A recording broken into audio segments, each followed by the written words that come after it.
La question juive de Karl Marx, suite. Mais du moment que l'homme, bien que juif, peut être émancipé politiquement et recevoir des droits civiques, peut-il revendiquer et recevoir ce qu'on appelle les droits de l'homme? Bauer répond par la négative. Il s'agit de savoir si le juif en soi, c'est-à-dire le juif qui reconnaît lui-même être contraint par sa véritable essence à vivre éternellement séparé des autres, est apte à recevoir et à concéder à autrui les droits généraux de l'homme, dit-il. L'idée des droits de l'homme n'a été découverte pour le monde chrétien qu'au siècle dernier. Elle n'est pas innée à l'homme. Elle ne se conquiert au contraire que dans la lutte contre les traditions historiques dans lesquelles l'homme a été élevé jusqu'à ce jour. Les droits de l'homme ne sont donc pas un don de la nature ni une dot de l'histoire passée, mais le prix de la lutte contre le hasard de la naissance et contre les privilèges que l'histoire a jusqu'ici transmis de génération en génération. Ce sont les résultats de la culture, building, et seul peut les posséder qui les a mérités et acquis. Or, le juif peut-il réellement en prendre possession? Aussi longtemps qu'il sera juif, l'essence limitée qui fait de lui un juif l'emportera forcément sur l'essence humaine, qui devait, comme homme, le rattacher aux autres hommes, et elle l'isolera de ce qui n'est pas juif. Il déclare par cette séparation que l'essence particulière qui le fait juif est sa véritable essence suprême, devant laquelle doit s'effacer l'essence de l'homme. De même, le chrétien comme tel ne peut pas accorder des droits de l'homme. D'après Bauer, l'homme doit sacrifier le privilège de la foi pour pouvoir recevoir les droits généraux de l'homme. Considérons un instant ce qu'on appelle les droits de l'homme. Considérons les droits de l'homme sous leur forme authentique, sous la forme qu'ils ont chez leurs inventeurs, les Américains du Nord et les Français. Ces droits de l'homme sont pour une partie des droits politiques, des droits qui ne peuvent être exercés que si l'on est membre d'une communauté. La participation à l'essence générale, à la vie politique commune, à la vie de l'État, voilà leur contenu. Ils rentrent dans la catégorie de la liberté politique, dans la catégorie des droits civiques qui, ainsi que nous l'avons vu, ne supposent nullement la suppression absolue et positive de la religion, ni par suite du judaïsme. Il nous reste à considérer l'autre partie, c'est-à-dire les droits de l'homme, en ce qu'ils diffèrent des droits du citoyen.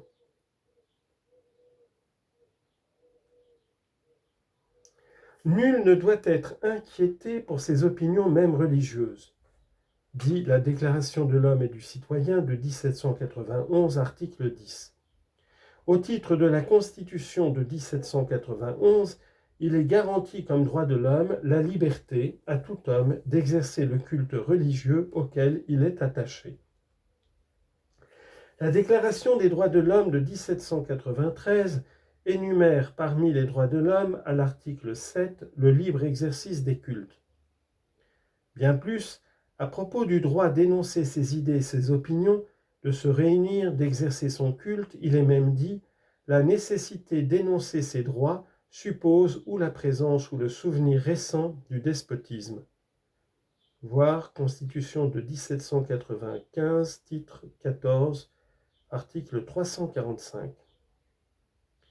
Tous les hommes ont reçu de la nature le droit imprescriptible d'adorer le Tout-Puissant selon les inspirations de leur conscience, et nul ne peut légalement être contraint de suivre, instituer ou soutenir contre son gré aucun culte ou ministère religieux.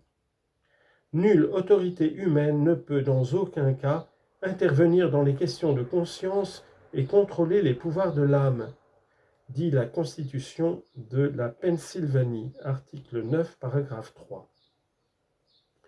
Au nombre des droits naturels, quelques-uns sont inaliénables de leur nature, parce que rien ne peut en être l'équivalent. De ce nombre sont les droits de conscience. Constitution du New Hampshire, articles 5 et 6. L'incompatibilité de la religion et des droits de l'homme réside si peu dans le concept des droits de l'homme que le droit d'être religieux et de l'être à son gré, d'exercer le culte de sa religion particulière, est même compté expressément au nombre des droits de l'homme. Le privilège de la foi est un droit général de l'homme. On fait une distinction entre les droits de l'homme et les droits du citoyen. Quel est cet homme distinct du citoyen? Personne d'autre que le membre de la société bourgeoise. Pourquoi le membre de la société bourgeoise est-il appelé homme, homme tout court? Et pourquoi ces droits sont-ils appelés droits de l'homme? Qu'est-ce qui explique ce fait? Par le rapport de l'État politique à la société bourgeoise, par l'essence de l'émancipation politique.